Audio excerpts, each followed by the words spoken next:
నాయకులందరికీ ప్రజాప్రతినిధులందరికీ పేరు పేరున హృదయపూర్వకంగా నమస్కారం. ఈరోజు ఒక శుభదినం. చిట్యాల ఐలమ్మ గారి జయంతి సందర్భంగా ఈరోజు ఇప్పుడే అక్కడ నివాళులు అర్పించి సిరిసిల్లలో ఇక్కడికి రావడం జరిగింది. ముందుగా నేను తమ్ముడు ఎమ్మెల్యే గారికి హృదయపూర్వకంగా ధన్యవాదాలు తెలియజేస్తా ఉన్నా, సత్యం గారికి.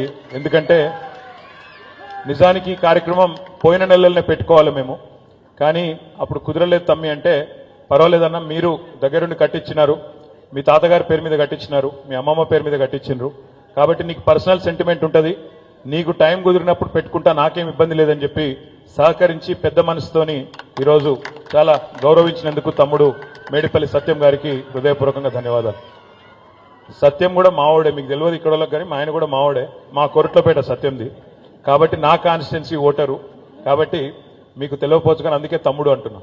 అదేవిధంగా ఈరోజు నిజంగా ఇక్కడికి నేను ఒక రాజకీయ నాయకుడిలాగా రాలేదు, కేవలం ఒక మన్మడుగా కేశవరావు గారికి మా లక్ష్మ అమ్మమ్మకు ఒక మన్మడుగా మాత్రమే ఇక్కడికి వచ్చిన. ఈ ఊరితో నాకు చాలా జ్ఞాపకాలు ఉన్నాయి. చిన్నప్పటి నుంచి ప్రతి ఎండాకాలం సెలవులల్లా ఇక్కడికే వచ్చేది.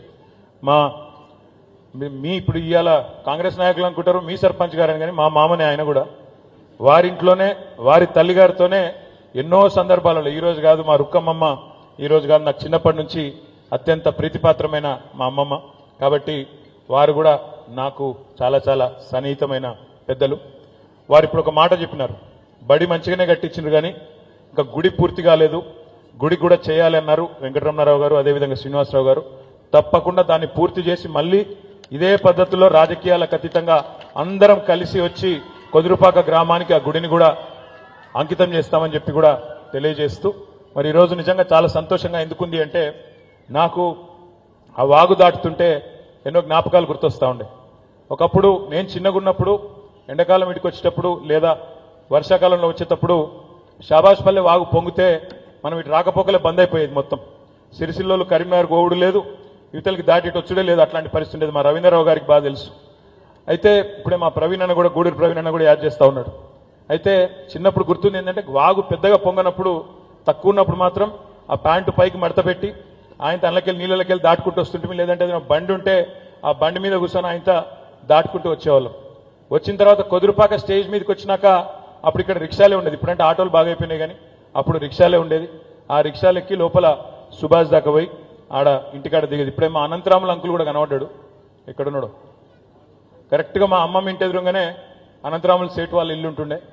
ఇంకా అందులోకెళ్ళి బిస్కెట్ పూడలు తెచ్చుకున్నాడు. ఎడునో హలో అంకుల్, అరే నీ ఈడ కూడా గదిలో రవి, ఇప్పుడు నువ్వే ఉన్నావు కదా అందులో, నువ్వే చెప్పి నీ అద్దనన్నా, ఈడ కూడా గదిలో రవి నీకు.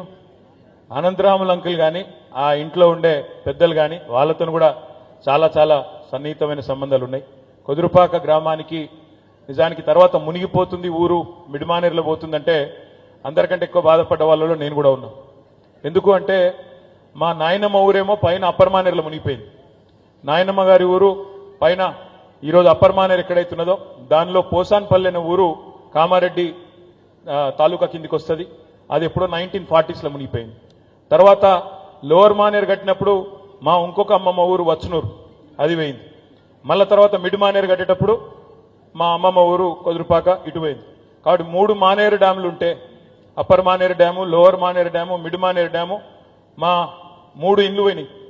అందులో నాయనమ్మ ఊరు పోయింది, ఇంట్లో అమ్మమ్మ ఊరు పోయింది, అందులో ఇంకొక అమ్మమ్మ ఊరు వచ్చనూరులా అది కూడా పోయింది. కాబట్టి నిర్వాసితుల బాధలు మా తమ్ముడు రవీందర్ చెప్పిండు, నాకు అర్థమైంది. నిర్వాసితుల బాధలు ఇంకా చాలా కష్టాలు ఉండవచ్చు గాక, కానీ తప్పకుండా వాటిని పరిష్కారం మా శాయశక్తులు మేము చేసినాం.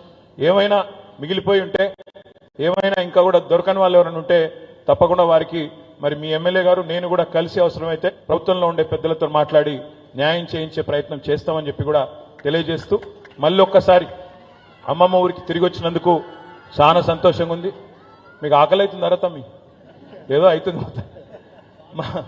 మా తాతగారు నిజానికి ఎక్కడ ఉన్నా ఈరోజు వారు తప్పకుండా వారి ఆత్మ తప్పకుండా సంతోషిస్తుందని నేను మనస్ఫూర్తిగా అనుకుంటా ఉన్నా. ఎందుకంటే ఆయనకు చాలా ఇష్టమైన ఊరు కొదురుపాక.